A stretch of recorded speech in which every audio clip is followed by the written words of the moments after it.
নমস্কার বন্ধুরা, ক্রিক বাংলা ইউটিউব চ্যানেলে আপনাদের সকলকে স্বাগত জানাই। প্রথমেই জানবো আজকের হেডলাইন। পাকিস্তানে খেলতে আসুন চ্যাম্পিয়ন্স ট্রফি ঘিরে জটিলতার মাঝে রোহিতদের অনুরোধ জানালেন পাক ক্রিকেটার। ভারত চ্যাম্পিয়ন্স ট্রফি খেলতে পাকিস্তানে যাবে কি না তা নিয়ে এখনও জটিলতা রয়েছে। তার মাঝেই রোহিত শর্মাদের সেদেশে যাওয়ার আর্জি জানালেন পাক ক্রিকেটার শোয়েব মালিক। ক্রিকেট পাকিস্তানকে দেওয়া একটি সাক্ষাৎকারে শোয়েব বলেন, ভারত ও পাকিস্তানের মধ্যে যে সমস্যা থাক না কেন সেটা আলাদা বিষয়, সেই সমস্যার সমাধান আলাদাভাবে হবে। খেলার মধ্যে রাজনীতির জায়গা নেই। গত বছর ভারতে বিশ্বকাপ খেলতে পাকিস্তান গিয়েছিল, এবার ভারতের উচিত পাকিস্তানে খেলতে আসা। ভারতীয় দলের বেশিরভাগ ক্রিকেটারই পাকিস্তানে খেলেনি, ওদের বড় অভিজ্ঞতা হতে পারে।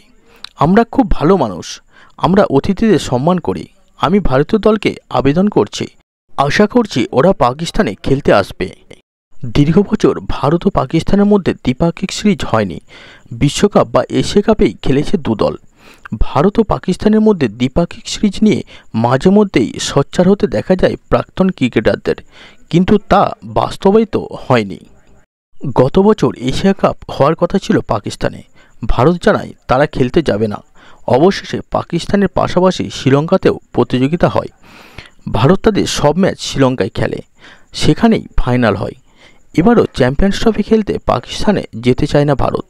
নিরপেক্ষ কোনো দেশে প্রতিযোগিতা আয়োজনের আবেদন করেছে তারা। যদিও পাকিস্তান এবার প্রথম থেকে নিজেদের দাবিতে অনড়, তারা সেদেশেই চ্যাম্পিয়ন্স ট্রফি আয়োজন করতে চায়। এখন দেখার শেষ পর্যন্ত কোন দেশের কথা মানে আইসিসি। বন্ধুরা, ক্রিকেটের সমস্ত খবরাখবর বাংলায় পেতে আমাদের ক্রিক বাংলা ইউটিউব চ্যানেলটিকে সাবস্ক্রাইব করে রাখুন।